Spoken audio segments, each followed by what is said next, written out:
After a drowning in Tuttle Creek, officials began to talk more about water safety in Manhattan.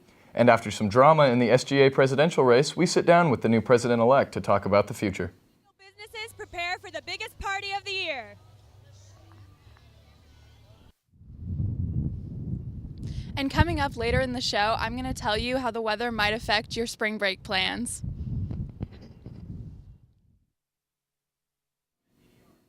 This is KKSU-LD, covering Manhattan, Riley County, and the Flint Hills, broadcasting in high definition from Kansas State University. You're watching Channel 8 News. Oh, that's 4. Good morning, welcome to Channel 8 News. I'm Emily Starkey. And I'm Adam Cook. This week marks the start of the biggest college basketball tournament of the year, and Kansas is looking to make a deep run. But first, find out what local high school students are doing to take a stand against gun violence. Manhattan High students found their own way to spread word on recent gun violence with their Reach Out event that took place yesterday in the Manhattan High Commons. Students showed support for victims and survivors of the Douglas High School shooting in Parkland, Florida by writing letters with messages of support and condolences on them. Local businesses showed support by providing pie for the students to enjoy during the event. With the event, students share hopes to get more of their peers involved to vote and push for a change in school safety, as well as spread a hope for a safer and brighter future. We saw that there were a lot of kids that had an opinion about gun control, about what was happening, and they didn't know how to be a part of it, how to do something. And so this Reach Out Day is for them to write letters to the Parkland kids, anyone in Florida that's affected, and to also write letters to their representatives to make their voice heard, and they feel that their voice is heard because it should be heard. A local Manhattan resident is bringing the March for Our Lives nationwide movement right to our doorstep. The event is planned to take place on March 24th at 2 p.m. in Seco Park. Several speakers will be in attendance, including local high school students, as well as members of the USD 383 school board. The event includes a unity march around Seco Park to promote safety at local schools, as well as calling for reform in gun control laws. I'm going to be a dad to a little daughter, and I'm scared to bring her into a world where we're okay with selling, bulletproof backpacks, arming teachers, but we don't want to enact common sense gun laws. And I don't, that's the whole part of this march, is that not one more child should die because of gun violence. Not one more parent should have to bury their child. Recovery teams have found the body of a drowned Stillwell man last Thursday. 21-year-old and former K-State student Anthony Berg drowned while fishing alone in a one-person kayak at Tuttle Creek around 3 p.m. Saturday afternoon. Recovery teams were not able to locate his body over the weekend and then dealt with unfavorable weather conditions early in the week. The teams used boats with side-scan sonar and airplanes from the Kansas Highway Patrol to find the body in the afternoon. When situations like this come up, it is a team effort between the local law enforcement, Corps of the Engineers, and the State Parks Association. Channel 8 News reporter Mason Voth went out to Tuttle Creek to see just how they handle these situations. As the weather heats up, so does the activity at Tuttle Creek State Park. Students and residents have multiple mediums on how to get a hold of equipment if they don't have their own, whether it be from the K-State Rec Services or the Parks and Wildlife Department. Ourselves, we rent canoes, kayaks. Our marina rents some pontoons, that sort of thing. That's not until water warms up in a little bit. Both the Chester E. Peters Rec Center and Tuttle Creek State Park have different procedures to inform those that check out their equipment. We have personal flotation device mandatory that they have to leave with those on and fitted and everything appropriately. When someone checks out the boat from us for the first time, we give them an informational sheet about how to load the boat and also about some information about water safety tips. We can also point them in the direction of educational videos of how to paddle. Many different things can happen if you are to fall out of your vessel in the water, whether that be the depth of the water affecting you, where you got caught, or where you were at in the water. But the biggest thing at this time of the year can be the temperature of the water. First minute, you're going to go hyperventilating when you hit the submerged water. So if you're actually in the water, that's going to cause you to suck in some water. So you got a minute of that. So eventually you know that after that minute, you will return back to normal breathing. If a situation does come up, Lovin says that the Parks and Wildlife Department has multiple ways to track the situation. The Kansas Highway Patrol was pulled in as well, with airplanes to fly in, looking shorelines, any place like that. We're trying to use every little tidbit of information we can. From Tuttle Creek State Park, Mason Voth, Channel 8 News. Tuttle Creek State Park cannot tell people when to not go out on the water, but says they will advise and give people advice on the situations with the weather and the water. 3 KU fraternities are on suspension with a 4th possibly on the horizon. The University of Kansas Interfraternity Council is freezing social activities of all 24 of the school's fraternities. Only chapter meetings, service, and philanthropic events will continue during the freeze, according to a release put out by the university. K-State has disassociated with Greek life as a whole. With the Office of Fraternity and Sorority Life being on their own, this brings the challenges to the workplace. We're just not affiliated with the university. We can't use the K-State logo. We can't basically say with K-State. Yeah, so the big thing with that is funding. So a lot of our office's funding did come from the university, and I would say that's the biggest change. The SGA elections are finally over, and Jared Sleppy has the story on how the winners were able to pull off their victory. With the election season over and it being one of the most controversial election cycles in years, winners of the presidential and vice presidential race, Jordan Keel and Lacey Pitts, are hoping to work to make K-State and the community a better place. Campaigning was a necessary evil, I think, because I think on both sides, even before primaries, when it was, all 4 candidates running, it's really exciting and exhilarating. Jordan and Lacey might have won the election by a sizable 15% margin, but this campaign was no small task. Lucy is taking 15 credit hours at K-State, and Jordan has 12, which makes finding time for the campaign very difficult. Next fall, it's right here in Wildcat Chamber where Jordan and Lacey will make important decisions on the university's behalf. As for their competitors, Roman and Leverett, they still had some strong supporters and workers on their side fighting an uphill battle. Because I knew everything that was going on with that, I thought that it was unfortunate and very petty, because these have been things that had happened in the past, and in order to resolve it, they had simply just told the campaigns to not wear the sweatshirts. But in our case, they actually disqualified the 2 candidates. The results of the election were postponed until last Thursday in light of the controversy. Keel and Pitts won the election with 1,994 votes to Roman and Leverett's 1,483. In Manhattan, I'm Jared Sleppy, Channel 8 News. Jared now sits down in studio with the SGA President-elect Jordan Keel. Jared? Thank you, appreciate it. We are over here at the election desk for the 2nd straight week, and we are going to go ahead and ask Jordan some questions because she won the election recently. So first off, let me ask you, what are some of your policies? Yeah, so Lacey and I ran on 3 platforms. The first one being affordability, access, and accountability. Those were kind of our 3 chunks there. So really what that focuses in on, the different things that we have offered here at K-State, and kind of looking into those and making sure that student focus is the center of all of that. Really focused on scholarships and accountability with the university as far as what they're allocating out to students and how that process works, and making sure we're supporting students in that way.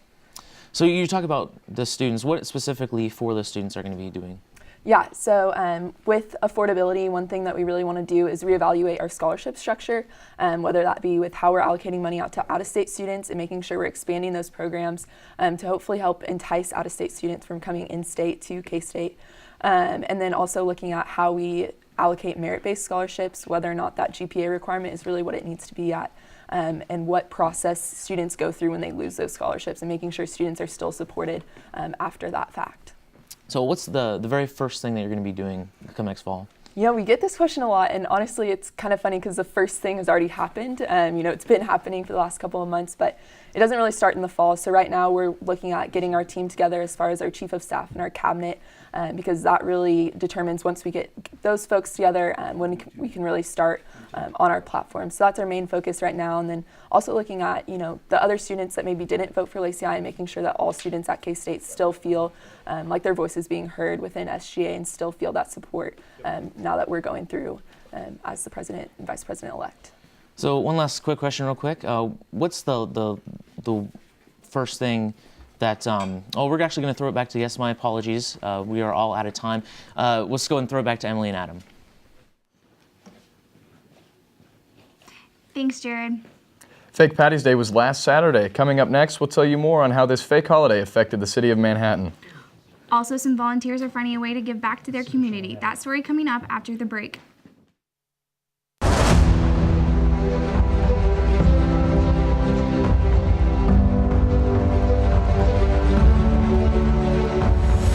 I know a spot that I love full well. is not in forest, nor yet in dell. Ever it holds me with magic spell. I think of thee, alma mater.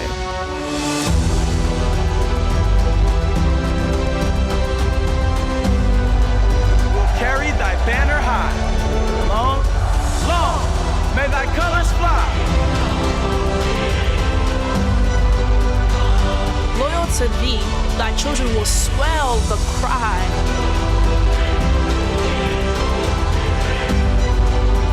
Hail, hail, hail, alma mater. Research. It's applying the bigger picture toward the greater good. Defending the world from adversaries, both seen and unseen. Interpreting realities to unlock solutions. It's our land-grant mission to serve our world utilizing sharp minds, from first-year students to world-renowned experts. What makes research so strong at Kansas State University? Vision. Progress. You. Welcome back to Channel 8 News. This past week, members of the community had a chance to create clay bowls for a cause. That's right, Emily. Our own Brett Huntington had a chance to get an inside look of just how exactly these bowls positively affect your community. Brett? Thank you, Adam. Last Tuesday, members of the community were able to purchase the materials to make a bowl on site. Bowls can be made in several different ways, including using wheels or by hand-making slabs or coils and pinching the bowls together.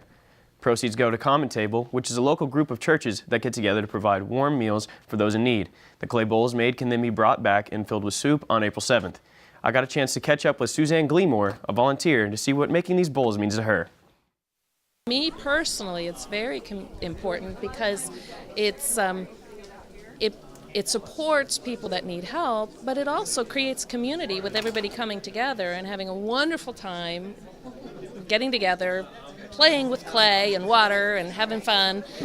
So lots of different kinds of people are all of a sudden together that might not otherwise be together for a common cause. If you missed your chance to make a bowl last week, you can still be a part of helping to feed Manhattan. Local artists donated bowls to make it to empty table that can be purchased and filled. For more information, you can visit the Manhattan Arts website below. The Empty Bowls program is not the only way the Manhattan community is helping to fight hunger. The bowls created are going to be used at the Common Table dinner on April 7th. According to the Kansas Health Institute, Riley County suffers from an 18.5% rate of food insecurity. The Manhattan Common Table fights to combat that by hosting dinners for those that are food insecure. I went down in the Common Table kitchen to see just how they prepare the meals. The Common Table dinner is put on by volunteers that want to make a difference.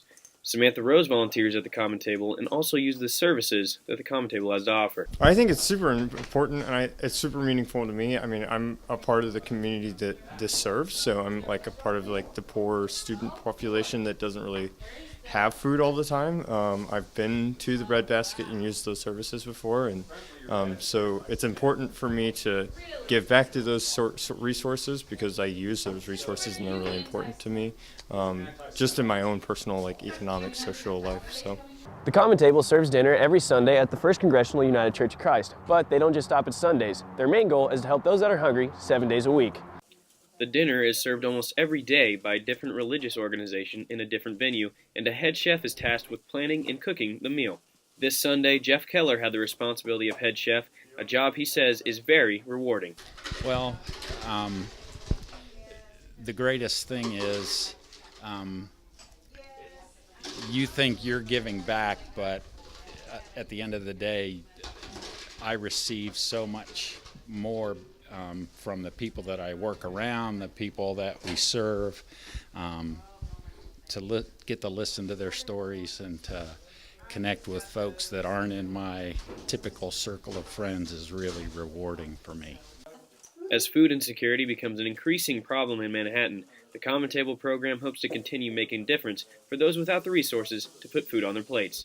From Manhattan, I'm Brad Huntington, Channel 8 News. If you'd like to become involved in helping people by giving them a nice meal, you can find more information about volunteering and the Common Table on the First Congressional United Church of Christ website at www.uccmanhattan.org. Common Table is held every day of the week except for Monday, and each night it is held at a different location. Tonight it will be held at First Lutheran from 6 to 7 p.m. It will also be held at First Lutheran Friday night. followed by First United Methodist on Saturday. On Tuesday, Wednesday, and Friday, meals are also served in the morning. In addition, sack lunches are available 3 days of the week. For more information on when Common Table is available, you can visit their Facebook page. That's all I have for you on Empty Bowls and Common Table here in Manhattan. Back to you, Emily and Adam. For local students, spring break is right around the corner. What kind of weather can you expect? Also, Kansas State has found its way into the big dance. What challenges may the team face this Friday? That's coming up in sports. Bases loaded, one out, bottom of the ninth. Cats and Sooners tied at 5, and the Cats trying to win a Big 12 title for the first time ever. Outside, it gets away to the plate. Kansas State has its title. Ships it in the middle, a header into the goal, and a score for K-State.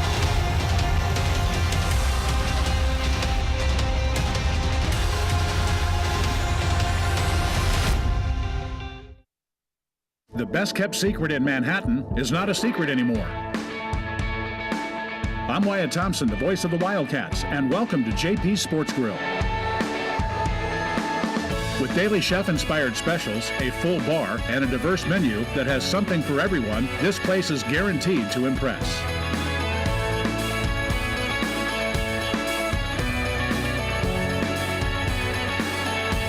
JP Sports Grill, your new favorite spot. I was so pleased with what I saw on the discussion boards last night. Who started the module? K-State Global Campus offers flexible online learning, the same name brand education, quality programs, and recognized award-winning professors with the flexibility to fit your life. We're working on Project 3 this week. It's a group project. For your comfort and safety, vital baggage must be stored in the overhead. K-State Global Campus, always on, always there.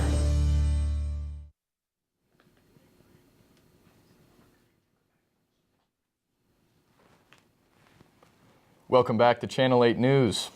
During the 2018 celebration of Fake Patty's Day, there were plenty of statistics from Friday at 7 p.m. to Sunday at 6 a.m. Police physically arrested 47 subjects. Police also issued 494 citations for offenses that included 208 possessions of an open container of alcohol, 54 possessions of alcohol by a minor, 156 parking issues, and 33 minors obtaining or purchasing alcohol. It wasn't too bad of weather for all the Fake Patty's Day, was it? No, it wasn't. There wasn't any heavy rain during the day, which was great.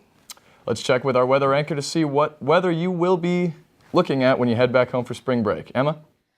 Thanks, Adam and Emily. So if we take a look at our national weather here, if like many of you are planning on going out of the state for spring break, you're going to have some great weather if you're looking to go towards the West Coast. Up in Seattle, you can see the sun's finally peeking out, and they haven't had sun in a really long time. Especially down here in Los Angeles, it's like partly cloudy, but it's still in the mid-60s, which is really great.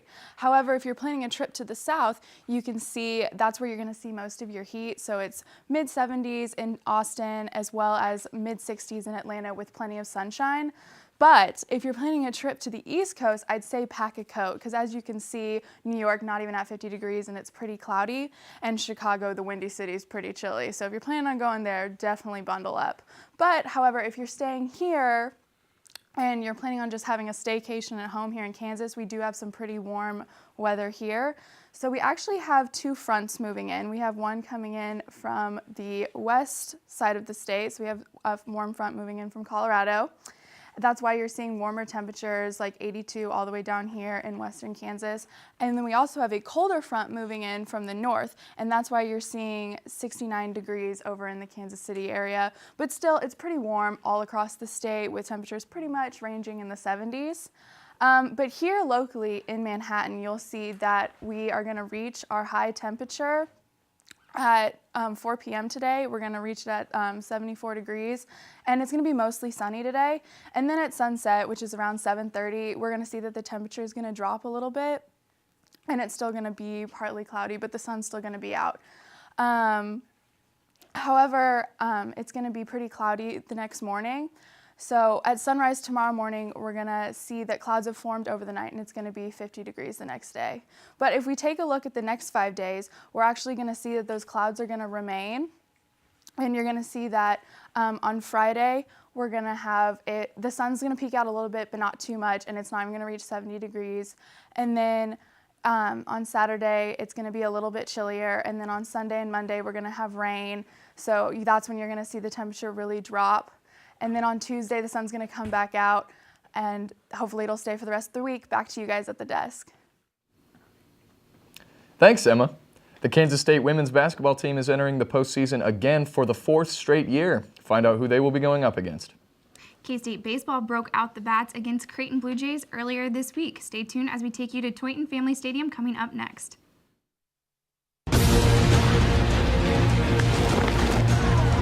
Schultz one, high and deep to left, goodbye.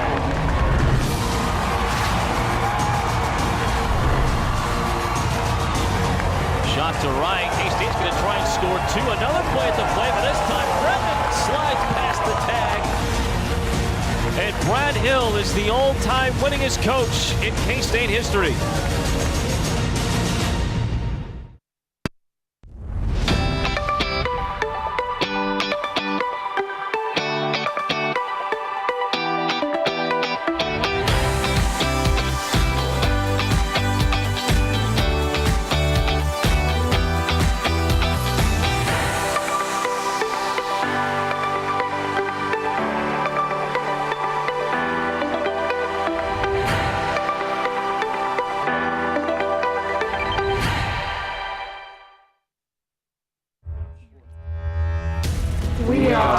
A family that does not tolerate discrimination of any kind.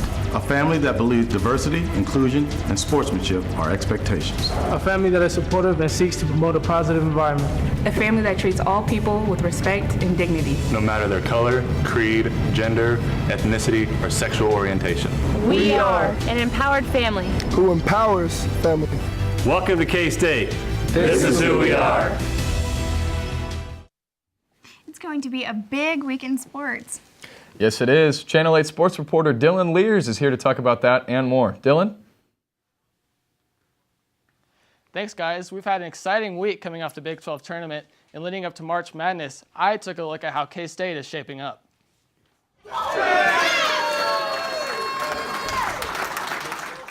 For the second year in a row, the Kansas State Wildcats men's basketball team is going dancing. This time as a 9 seed, setting up a match with 8 seed Creighton, a school less than 200 miles to the north in Omaha. Tomorrow's game will take place in Charlotte, North Carolina at 5:50 Central. Junior guard Burry Brown appreciates the experience he gained in last year's tournament and being able to carry that over into the high-pressure environment in this year's NCAA tournament.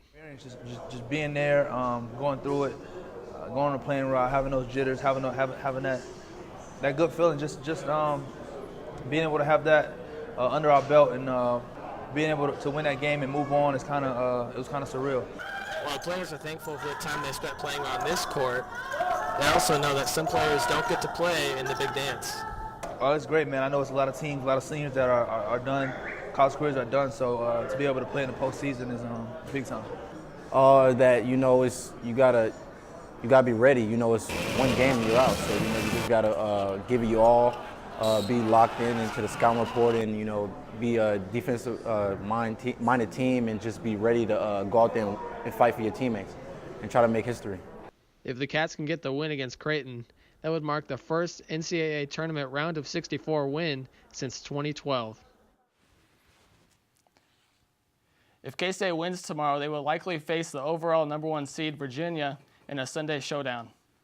Also in sports, the K-State baseball team faced off against Creighton University on Tuesday. Going head-to-head, K-State made their way into the bottom of the 3rd inning, down by 1. With two strikeouts, Rainier Osmus got a hit, which put him on second base, followed by a single to left field by T.K. Whitaker that brought Osmus home for an RBI. That wouldn't be enough to stop the oncoming Blue Jays, though. Going to the bullpen 5 times, K-State pitching staff gave in, allowing Creighton to capitalize over the next several innings. The numbers simply didn't add up for K-State, as the Jays went on to score 11 unanswered runs. K-State missed multiple opportunities, leading to 11 runners stranded and only 3 runs on 8 hits and a season-high 4 errors. K-State will host Charleston this weekend in a 3-game series beginning Friday at 3 p.m. Also in sports, the K-State women's basketball team has made their way into the postseason again this year. This marks the 4th year in a row that they have made the postseason. This is the 2nd year in a row they will be hosting a tournament game. leading to success last year with a win against Drake. The Lady Wildcats are 5-6 in away games and 9-7 at home, with an overall record of 16-15 so far. After playing and defeating KU on their annual senior night, Shaylin Martin explained in a post-game press conference how the team planned to keep winning going into the postseason. Make it as far as we can. So I think we both had the focus of that this is a big game. You know, we're representing the past 50 years of the program and the Team Halle game and everything. So I think we should put the focus on us. And that's all we have for sports today. Back to you guys at the desk. After the break, we will take a final look at what kind of weather you can expect over the weekend.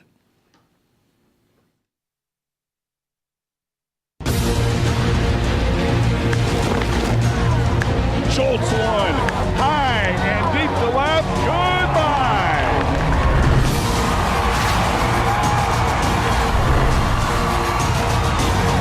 Shot to right, K-State's going to try and score two. Another play at the play, but this time Redmond slides past the tag. And Brad Hill is the all-time winningest coach in K-State history.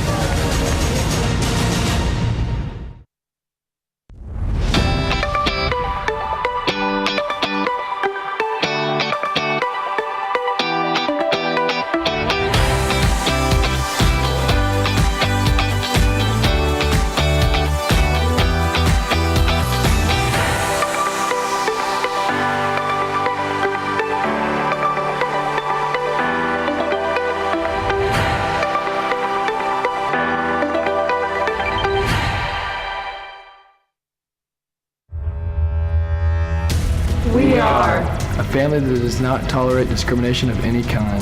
A family that believes diversity, inclusion, and sportsmanship are expectations. A family that is supportive and seeks to promote a positive environment. A family that treats all people with respect and dignity. No matter their color, creed, gender, ethnicity, or sexual orientation.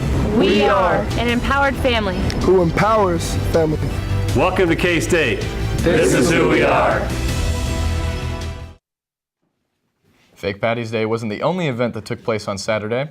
The Little Apple Comic Expo was hosted in the K-State Student Union, where hundreds of people gathered to celebrate pop culture and share their hobbies. 3 winners were selected in the costume contest based off their creativity and effort. The event also provided opportunities for local artists and vendors to show off their products and talent. Charity organizations like Cat's Cupboard and the Star Wars 501st were also there to join in on the fun. Found out about the 501st, which is a Star Wars charity organization, so we go around to these sorts of events and do things for charities, and I really wanted to be a part of that, so I started cosplaying so I could join with them. Our weather anchor Emma now joins us here at the desk. Emma, you want to tell us a little bit about the weekend? Yeah, so this weekend, like I mentioned earlier, it's going to start getting a little bit more cloudy with that rain on Sunday, but Saturday should still be pretty nice, if not just a little bit chillier. So maybe if you're going out, just pack a jacket. All right, I'd say that's just about all the time we have today. Thank you for joining us.